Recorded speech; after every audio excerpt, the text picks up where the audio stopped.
Alive. Great.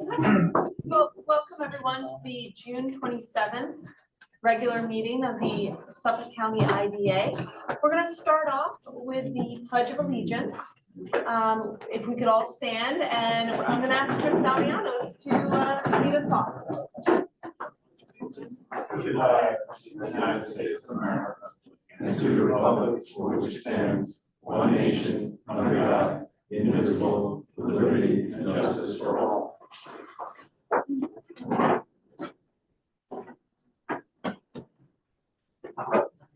I'd like to open up the public comment portion. Great, we have not received any public comments via email, and nobody has signed up today, but I will ask for one last time. Is there anyone here that would like to make a public comment?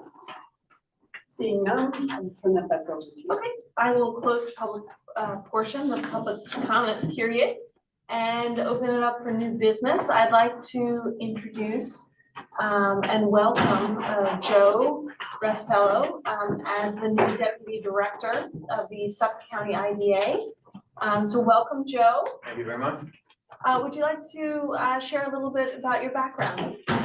Sure. Well, I could start with my kids. I got 2 kids who are in college, so if anybody wants to help donate, that would be greatly appreciated. Out of college, I went to Wall Street for 10 years and was operations manager for trading desk, derivative operations. From there, at 9/11, I came out to work as a sales director and project manager for a construction company, which I spent the last 20 years. At the same time, I was also an adjunct professor at Suffolk Community College in the business department, teaching various different classes, marketing, management, a little bit of finance. And here we are, now I'm here. Well, Looking welcome. forward to working with everybody. You do too. Welcome. Thank you very much. Thank you very much. Everybody's been so nice. I appreciate it. Fantastic. So let's move to old business, document processing. Kelly? Great, thank you, Sarah. So first on the agenda is Leviton Manufacturing. The initial inducement was done on May 16th, 2024. We held a public hearing on June 24th. There were no members of the public to speak for or against the project. So I am requesting the board consider an authorizing resolution for that matter. Any questions on from the board? I have one, Sarah. Sure. I see Dan just walked in. Dan, could you come up for a second, please? Recording in progress. That sounded like the principal. I didn't need to sound that. Yeah. So just the one question I had about this, when the applicant was here last time, we talked about the length of the current agreement and whether or not there was an opportunity for a longer agreement and better benefits. Can you just tell us on the record what the response to that is for, please? Yeah, so I will start by saying certainly the landlord tried to get them to sign on for a longer period of time. There's an 8-year period that's before this board that's a commitment to be there, and at least they have a 5-year option thereafter. I mean, the basic response is that, you know, they're in an international business and they need to retain the flexibility to make decisions. And they said the business decisions, what they're going to do 8 years from now, really can't be made today, and they have to maintain that flexibility. That being said, you know, this is their home, and you know, they love it here. They put a lot of money into this facility. You know, they'd like to stay here. Some of the people that work there want to stay there. You know, but some of these decisions are made. A company this size are kind of bigger than those considerations sometimes. Yeah. Okay. But there's no intention to go anyplace else. Yeah. Okay. Thank you. Fantastic. Any other questions from the board? Okay. And just to confirm, Kelly, outreach was made to the local county legislator. For Leviton. I don't think. By staff, you mail out all public Oh, meeting absolutely. notices. Yes, To several county legislators. Yes, notifications have been in. that's what I wanted to make sure of. Yes, Okay, sorry, I Great. misunderstood the yes, question. it was a staff question. Yes. Okay, Thank you. Thanks, Dan. okay. Seeing none, is there a motion? Motion. by Brian. Is there a second? Second by Chris. All those in favor? Aye. Any noes or abstentions? It's passed. Great. Next item is Kings Prime Equities LLC Imperial Sales. Again, this matter came before the board for initial inducement on May 16, 2024. We held a public hearing on June 24th and received no comments either for or against. So we present this today for consideration by the board for an authorizing resolution. Any questions from board members on this? Okay, is there a motion? Motion by Chris, is there a second? Second. Second by Josh, all those in favor? Aye. Any noes or abstentions? The matter is approved. The next matter is Broad Hollow Road Hotel. The board will recall that this matter came before them. You can come up and make yourself comfortable. This matter came before them in May 19th of 2022. It had a public hearing on June 21st and a final resolution on June 22nd, 2022. The matter is back before the board today for a couple of reasons. Number one, the principal investors of the project have changed. And Giaquinto Management LLC is now the lead on the project. And that is actually what caused the delay. I believe everyone will recall that George Tunis was one of the principals and in the ambassador of Greece, and he and his family are now international. So in addition, because this 2 years have gone by, construction costs have increased significantly. These changes were substantial enough to require an amended application. What is before the board is the same program. It's construction of 106,016 square foot, 4-story hotel on 3 acres located at 500 Broad Hollow Road. It will have 143 rooms, breakfast and dining area, 620 square feet of meeting space, outdoor pool and sun deck and patio, a fitness room, lobby, workstation, market pantry, and a guest laundry. It will also have parking for 148 surface spots. They kept the job creation at 32, although the average salaries are a little bit higher. Kevin Grims from Grow America is here today. And I'm sure you recall that Kevin provided a financial model for the pilot in 22, and he has updated this,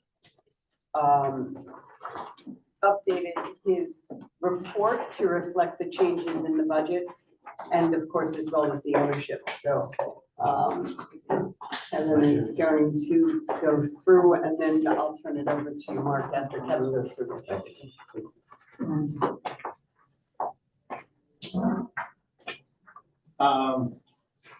Good afternoon, Kevin Grims for America. This deal you've seen before, it was actually almost to the day, June 23rd, 2022, that this project was initially before you. As Kelly mentioned, what has changed is the budget and the ownership. Can you advance it to the 4th slide? The changes to the project is the budget, pretty significant increases. It was roughly about 30 million 2 years ago. The development budget is now up to, I'm sorry, it was around 40 million 2 years ago. And now it's close to, it's $49.5 million. A whole range of issues relative to the escalation, mostly having to do with building materials. The capital structure for hotels, it's not easy getting financing for hotels. And when you do get it on construction, you usually max out at 65% use case. It's about little more than 60%. So it's a pretty significant equity investment by the developer and investment team. Okay, next slide, please. There's the site, and of note is that there was a Marriott in Plainview that was shut down a few years ago and converted into residential. So, you know, there's a need in the marketplace for the product itself. In terms of the IDA benefits, you have the mortgage recording tax, and that was calculated on the estimated permanent loan once it's placed into production and stabilized. The sales tax exemption based upon the budget increasing, the sales tax exemption is increased based upon the increase in building materials. And then we have suggested a 15-year pilot, similar to what was approved in 2022. The savings over that 15-year period amount to $2.3 million. What is paid in pilot payments during that time is significantly more at $3.9 million during that term. So of note is that that total IDA financial benefit is 10% of project costs. That's an issue currently because there's legislation at the state level that if the IDA package is more than 30%, it triggers the requirement for prevailing wage. But as you can see on this one, it's all the IDA financial benefit package is only 10% of the overall development costs. Okay, next slide, please. So it's a 15-year version. This is slightly different. 2 years ago, the development team asked for a little bit steeper exemption or abatement in the first 2 years. So it was at 90%. And that was given the fact that we were just really recovering from the COVID period in that 2022. So what is proposed here is the standard 15-year schedule that has been consistent with the other hospitality properties that you've seen here in the last 2 years. So the average annual taxes paid during that 15-year period of time is $266,000. That's a 10-time multiplier of what the taxes are right now. So pretty significant tax growth, even with the pilot. 10-time multiplier of the current taxes on the property. And this is obviously very critical for being able to line up both the requisite debt and equity for the project. Next slide, please.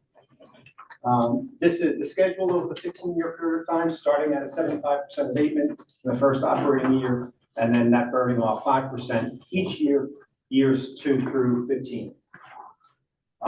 In terms of the overall benefit, it's equivalent to a 37% tax savings during the 15-year term.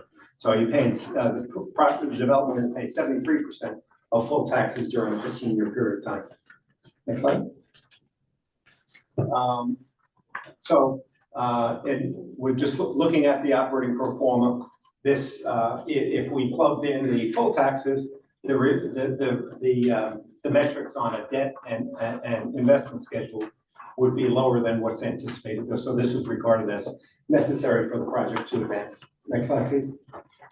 And just in terms of a net public benefit, you have two significant, you're gonna have the pilot paid during the 15-year period of time, a little bit less than $4 million. And then, as you've seen since the hotel motel tax was approved at a higher tax level, there will be over the 15-year period of time, additional 200 basis points in terms of the hotel motel tax. There will be captured $9.4 million of taxes for the hotel motel tax, which is designed to investment in tourism activity in Suffolk County. That compared to the $4.8 million in overall IDA package. So it's a net benefit of about $8.6 million. You have to answer any questions. Thank you. Questions from the board? Yeah, I don't have that paperwork here, but the resolution that we gave back in 22, which was for the $39 million, what was the benefit package then? I know this benefit package that's been written up is $4.8 million. What was that? Do you have that? Go back to slide. So the question is, what was the percentage of benefits to project costs 2 years ago? Yeah, back when we approved the, we had a resolution for the $39 million. We had a benefit package. What was that benefit package? Do you remember? Started at 90%, right? Yeah, in dollars, that's what I'm asking. Oh, in dollars. Like, this one that's in front of us is 4.8 million. Do you remember what it was? Yeah, we'll pull it up for you, give us 1 second. Yeah, okay. It's on the website. It was 4 million It was from okay, so 2022. the benefit package is going up by 800,000. And this real question is, for the applicant. I mean, there's no doubt that the price increases, and $10 million is a substantial amount of money, albeit on this project, about 25% increase over what it was before. But it's still a big amount of money, and I don't know what that translates to, another additional $1 million a year and revenue you need to get to kind of get back to where you were before. Do you guys feel that your business model is such, 2 years later, or maybe 3 years from, when you finally build this thing, that the project economics still pan out even with this sizable increase in construction costs? And before you answer, I just want to introduce you both. Sorry. This is Mark Cuthbertson, Mark. and he is counsel to Lou Giaquinto. Yeah, and largely, I think Luke can answer that question, but I think as a starting point, part of the issue was that the cost estimates from 22 were not as sharp as they should have been. So they did not, those numbers didn't really reflect reality, and Mr. Giaquinto can speak to the specifics of the cost, including the fact that a lot more of the job is going to be done by union labor, and let me hand it to him. Yeah, we're a union subcontractor. Our general construction company is typically non-union, but based on our relationships with the unions, we chose to select certain trades to go union. And we all know that increases the cost basis of things tremendously. We also had an issue with, original budget versus current budget was productivity versus, from 22 or 21, the productivity of 24, I'm sure is down. The labor force isn't really there. Prices have gone up on mainly our labor side. So the materials we feel have stabilized, but we think we're seeing a lot of it in productivity on the bids we're receiving. And the fact that we're doing a good chunk of this union. Right, no, I'm not disputing that. I was talking about the kind of the economics of it. In other words, and again, I apologize, I don't know anywhere near as much about the hotel industry as you obviously do. But I guess the room rates, would have to go up, by at least 25, 30%, 40%. Yeah, or we'd have to put more equity into To the cover deal. the increase, yes, or more equity in the deal. Yeah, so the loan structure was probably a little more aggressive 2-3 years ago as well. So our equity has increased, our personal equity into the project. So when we run the numbers on it, we're still basically running it similar in budget to what we thought we were gonna borrow originally to what is gonna currently happen with the new hotel. So, and we're long-term investors. We don't look to, sell. We don't look to sublease. We're running it ourselves. We have another 2 hotels in the portfolio.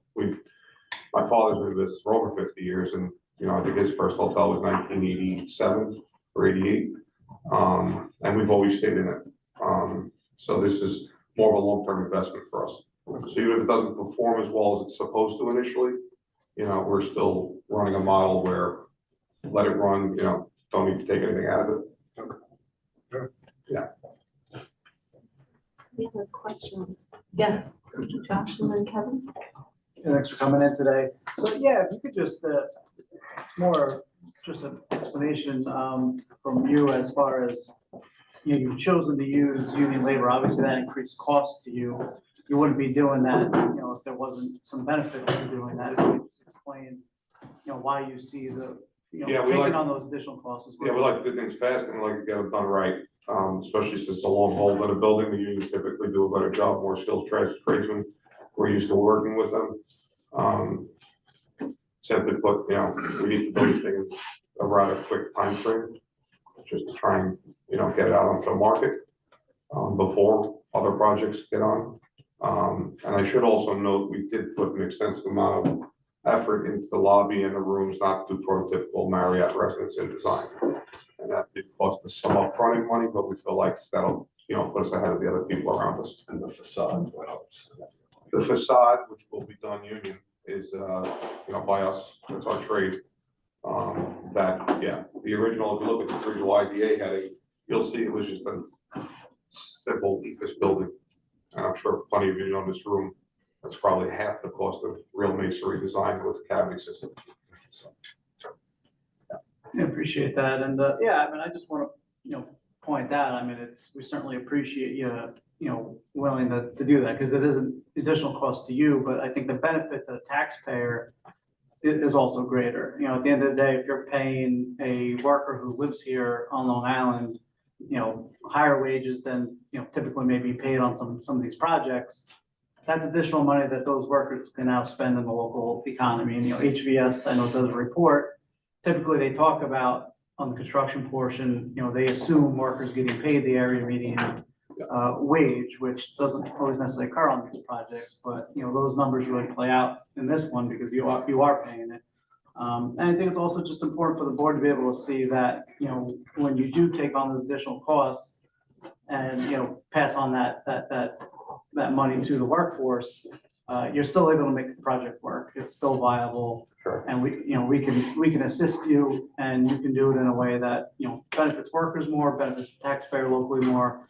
And at the end of the day is a greater benefit to the economy, but it may be, some money out of your pocket to do that. So we, Of course, yeah. we appreciate that because, Thank you. that money gets passed on certainly to the community. Thank you. Thank you. Great, Kevin. Yeah, just to support what Josh was saying, that's a benefit obviously for all workers on Long Island. When you take on a project of this size, that's going to promote the use of union labor. And you even made a quite important remark at the beginning where you said you want to get it done right and you want to get it done quickly. So, and that only happens when you use skilled tradesmen.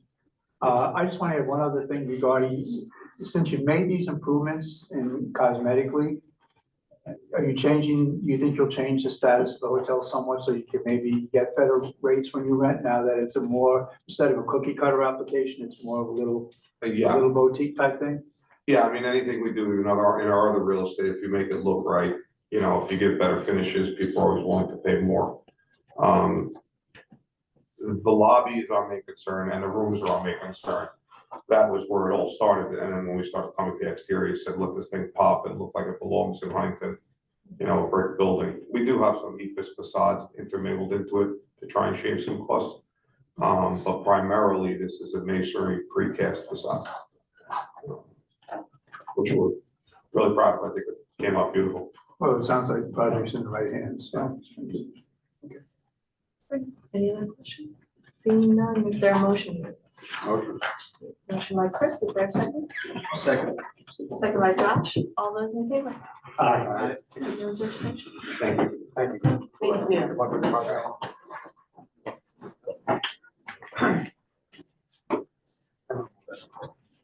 Next up, Prospect Sports. Yes.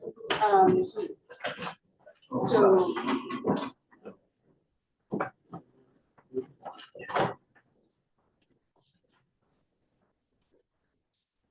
Great. So next up is Prospect Sports Partners LLC and 1164 Garrison Avenue LLC. Again, this is a project that came before the board in February of 2020. Public hearing was took place in December 15th, followed by a final resolution December 17th of 2020. This, very much like the last project, is back before us because of a change in ownership as well as a change in development costs. This one is going back a little bit further than our last one, close to 5 years. But I will say this was the first project that I started working on. I met Kenny 10 years ago. It took a while for it to come before the county as well as the IDA. But it's a project that is going to create a regional tourism destination. It's sports and medicine, medical complex. There are several different names for it. Destination Kings Park is the current, I believe. That's the global term. That's the global term. Okay. So again, they'll be handling multi-sports events, leagues, sports training, camps, and national tournaments. It involves the construction of 7 outdoor playing fields that used to be 10, 6 multi-purpose playing fields, a practice field, and a concession building. Again, as a reminder, this project came before this board, which also heads up the EDC most recently. So much of what I'm describing right now fell under the purview of the EDC. The indoor sports and recreational building is going to be 60,900 square feet. It's currently planned to contain 10 regulation basketball courts. We're having turf rolled out to create 3 multi-purpose fields and concession complex. It would become the largest privately owned mixed-use sports and medical facility in the tri-state area. And the sports facility condominium units will be owned, developed, and operated by the not-for-profit Agape Sports Services of Kings Park LLC. The above project, as I mentioned, except for the medical office building, received assistance from the EDC to use tax exempt and taxable bonds for Agape Community Sports Services of Kings Park LLC. The Suffolk IDA part of this project involves only the sports medical building and a portion share of the common area for parking. That's on 0.52 acres on this site. The medical commercial facility will be owned, developed, and operated by Prospect Sports Partners LLC, and it'll be leased to a tenant providing medical care, rehab services, and other sports-related uses to become a sports medical hub and regional tourism destination. Aside from updating a variety of data points in the application, we did also update the cost-benefit analysis.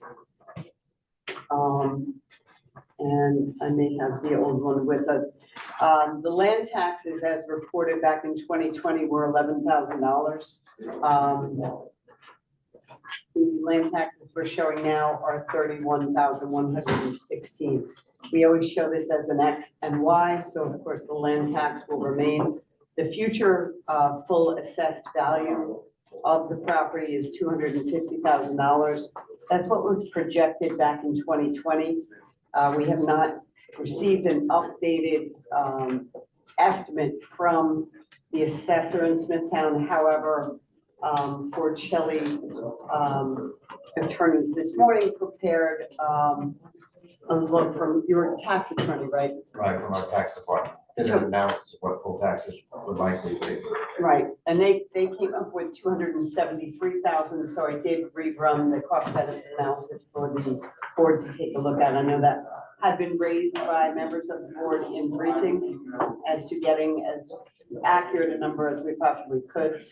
So for now, we will be going with that. But as a reminder, what the pilot fixes is the percentage, but the taxes actually float. So it's what the actual assessment will be. The construction has increased dramatically as well, and the equipment. So the sales tax benefit is over $1 million. The mortgage recording tax at $135,450. So the total savings for the project is 2.79231. Today we have with us Penny Henderson, who you've seen before, and of course Dan Deegan. So I'm going to turn it over to them to talk a little bit more about the changes and answer any questions that you might have. Yeah, so let me just, because good morning, good afternoon, I guess at this point. It's kind of complex when you talk about, the IDA versus the EDC. So the overall project, which is 44.5 acres, is the destination KP, which is the sports facility, and then this building. This building is only half an acre of the 44.5 acres. That's what the IDA is considering today. The IDA has already approved this project in the past. In 2020 was the last time. This project's been on the drawing boards for over 10 years. The good news on a global perspective is that we're putting a tremendous amount of time and effort in with bond counsel, with underwriters counsel, with underwriters. This is about to go to market. And I think the plan, which is the preliminary offering, is about to go to market. And it's about to be finished in the next 45 minutes, I was told earlier. Correct. It's going to go out, and all the funding is about to come finally, hopefully in the next week or two.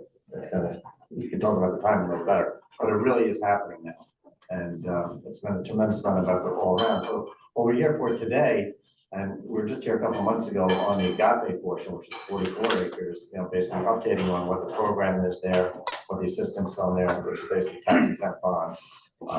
And then now we're here on the office building component, and to update the project costs on that, and also just to point out, it's not so much a change of ownership as much as we're bringing in a 35% partner in the project, which is a tenant common as the legal structure that's called, so that they're bringing some funding to help with the office building component of the overall project.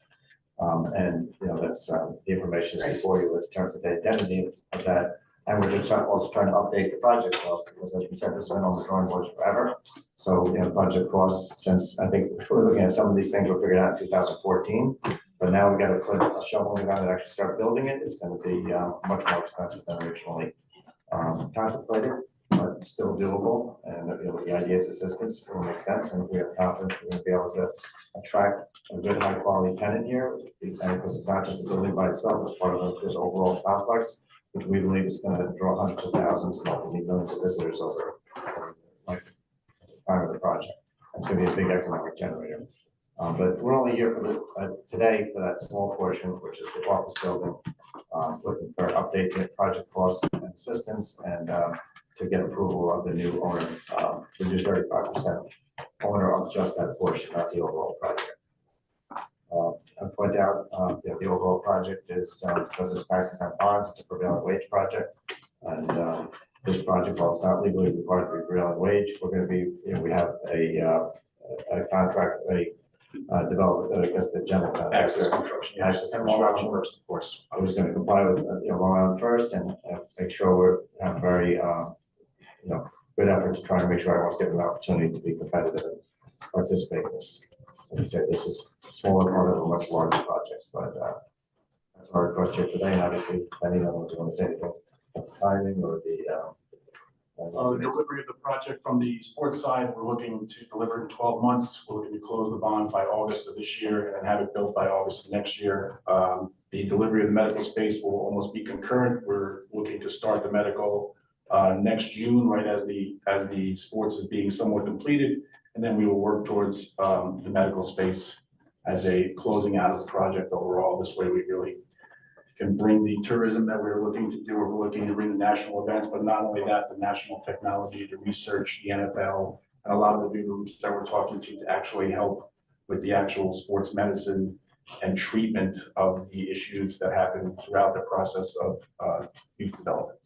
I should just reiterate that we have all the town approvals. We had a meeting a couple of months ago with the supervisor, with the assessor, with some of the other council people, and they're very supportive of the project. I want to see this move forward as soon as possible.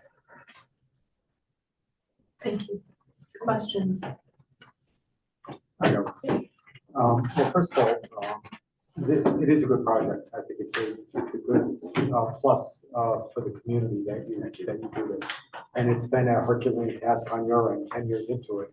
And I'm sure whatever you thought you were going to do 10 years ago, it's like a moving target economically, what's going on in this country, in Suffolk County, quite frankly. Unlike hotels, I do know about office buildings. That is my business. And without a doubt, you know, this is roughly $350 a square foot. That is most likely a more realistic cost on putting up this building today. So I understand costs have gone up. Maybe your original, you know, numbers years ago were maybe optimistic, but it is a realistic number today. But just like the question that I asked on the Broad Hollow Hotel, increased costs, while they may be realistic, but there's an economics to it as well. So you feel confident that even with this high number, or higher number, that you're still able to make this project or this portion of the project work economically. Yeah, well, I would just say that if you're building this building by itself in the middle of a field, no, but it's because of the sports facility that's next to it that we have the confidence. Right. But Yeah, absolutely. I mean, it's really, like Dan said, it's basically coming back and you're allowing the medical to access over 1 million people a year from the sports, and that's basically what they do. That's how they market anyway, so not only from the, like the rent side and the per square foot side, we're also providing them with a marketing tool as well, so we feel very confident, HVS feels very confident, they did both reports, so, I mean, I don't have any issues with any of it, to be honest. And I don't disagree with you, by the way.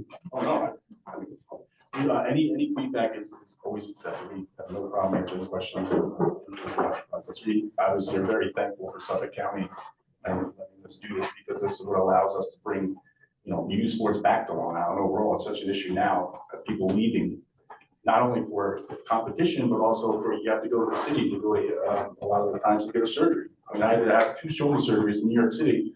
You had no place to rehab. So now I can walk outside, I could have my surgery, I could walk outside, and I can rehab all in one spot. I don't make my rehab go twice as fast. I don't have this guy talking to this guy, and this guy talking to this guy over here. It delays the process.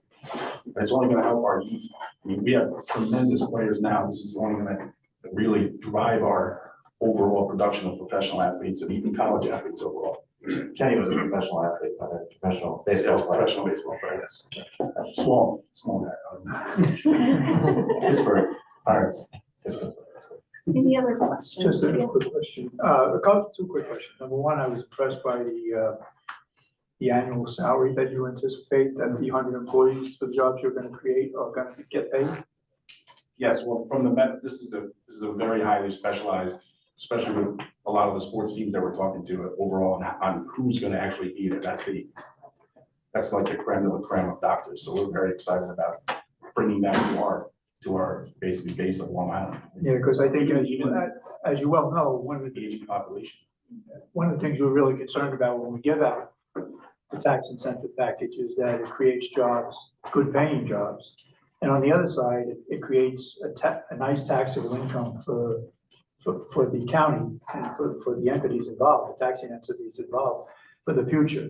And I compliment Dan's office for giving us an additional information regarding the tax structure, because obviously everything is an estimate and it's not etched in stone. However, the more information we have available to us, the better we are able to make informed decisions regarding the incentive package we give out. So I appreciate that. And, you basically satisfied both parts of the equation as far as I'm concerned, for future tax revenue that comes into our investment with you and the jobs you create, through your project. So thank you.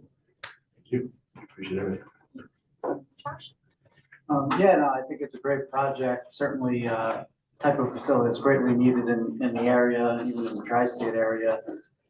So happy to see it finally coming to fruition. But yeah, just also want to point out, I know the sports facility, has bonding that requires prevailing wage. This doesn't, as you pointed out, Dan, but I do agree, the contractor you selected is a very reputable local contractor.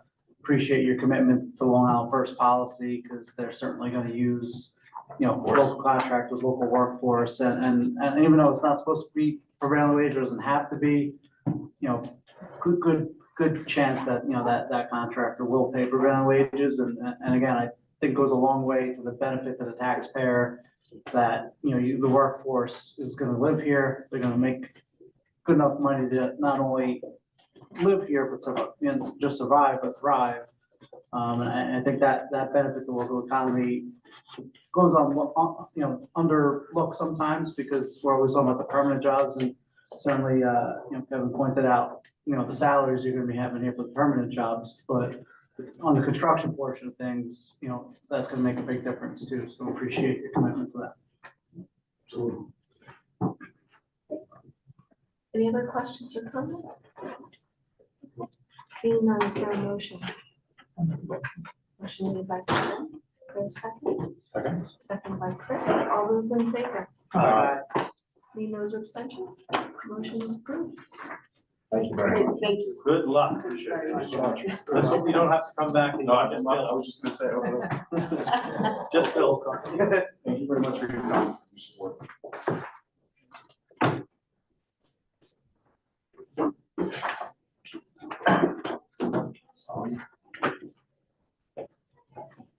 Moving on to the next item on the agenda, are the minutes. So we have the minutes from the May 16th meeting. Any comments or corrections?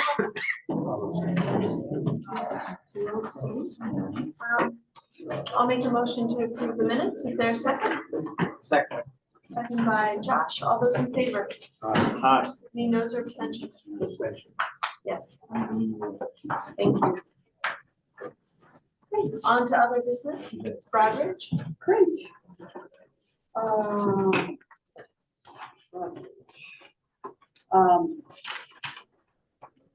So Broadridge Investor Communication Solutions has been working with the Suffolk IDA since 2012. They most recently came before the board back in 2018. Just to talk a little bit about them, they are the largest financial communications company in the world. Talking yesterday, Brian said they're really big. I looked into it. You're right. So they are providing investor communications, technology-driven solutions for wealth management, asset management, and capital market firms. They specialize in securities processing, clearing, and investor communication. They were founded back in 2007. They have 3 locations here in Suffolk County. We worked very closely with the state, with the county, and with our agency along with the ISLIP IDA. ISLIP IDA works with one of the buildings and we work with the other 2.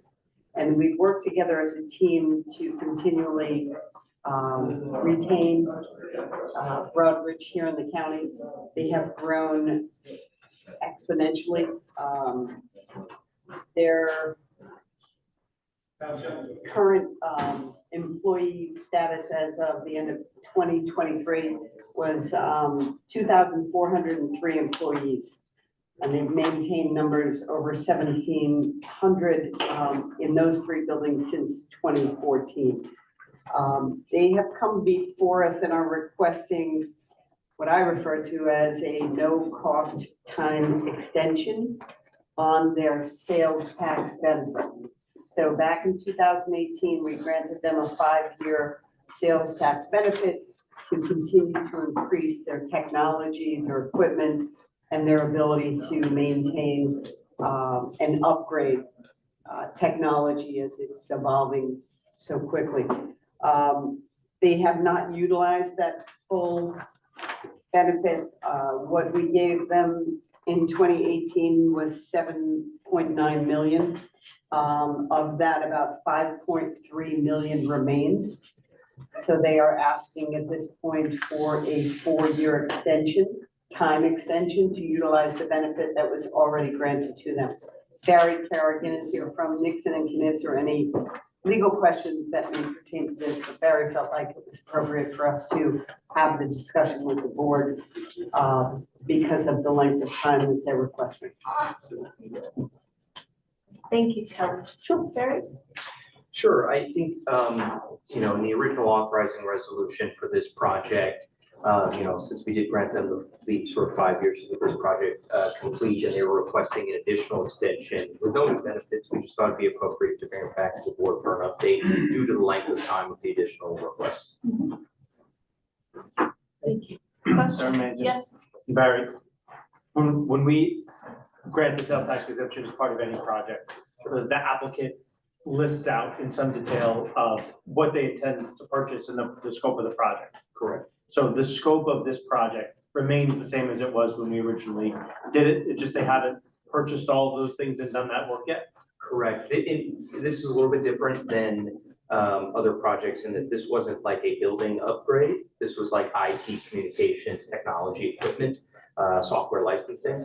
And so that's why, you know, they didn't actually quote unquote use all the sales tax or quote unquote complete the project, just because they haven't done all of that expenditure yet. And they do plan on doing it, which is why they asked for the. So the original intention was that we knew, as part of the benefit package, we knew this organization would have carrying costs, annual costs associated with their IT infrastructure. So part of the package was the sales tax exemption on that, and they have not spent it all, so this is just extending and giving same exact dollar benefit. Correct.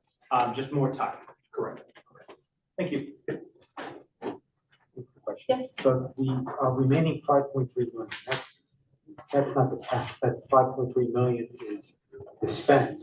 And then they would save the roughly 8.6% of sales tax. The 5.3 million is the tax. It's the exemption. Yeah, that's the exemption. They were gonna spend 110 million Okay, right. in total upgrades, which equaled the 8 million basically in tax. So the 5.3 is tax left.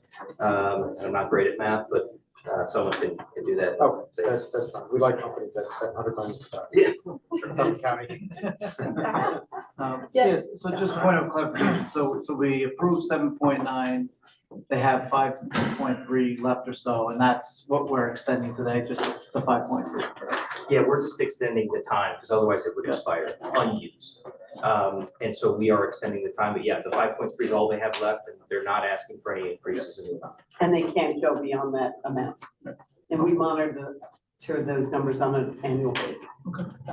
And Kelly, we talked about this, but I think it's important since we're talking about a massive company here. It sounds like our original agreement with the property taxes and their job commitments extends till 2030 something? 2034, they're in year 7 of a 15-year pilot.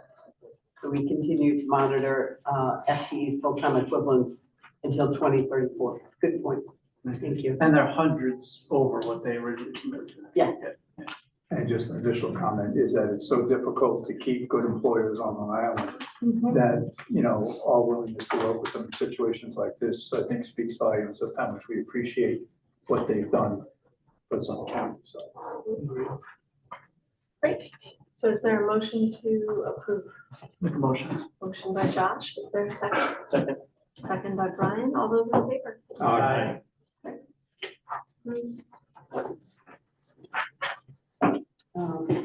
Video conferencing?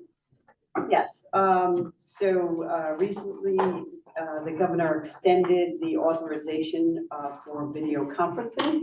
And as we have availed ourselves of this in the past, we want to make sure that this is a benefit that we can continue to use, although we don't need it every month.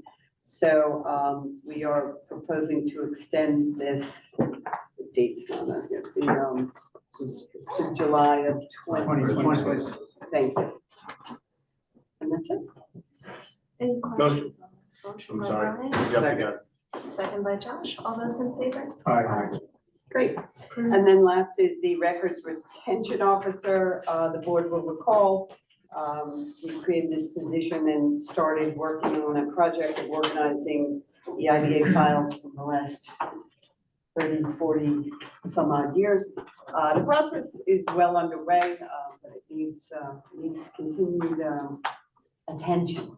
So I would like to suggest that we appoint Joe Rostello as the records retention officer. Fantastic. Any questions on this? I'll make a motion. Is there a second? Those in favor? Aye. Great. Our next meeting, Congratulations, Joe. our next meeting is July 25th. And wishing everyone a very happy summer. Thank you. We're adjourned. Do we have to adjourn? No, I mean, do we have to do a motion to adjourn? All right.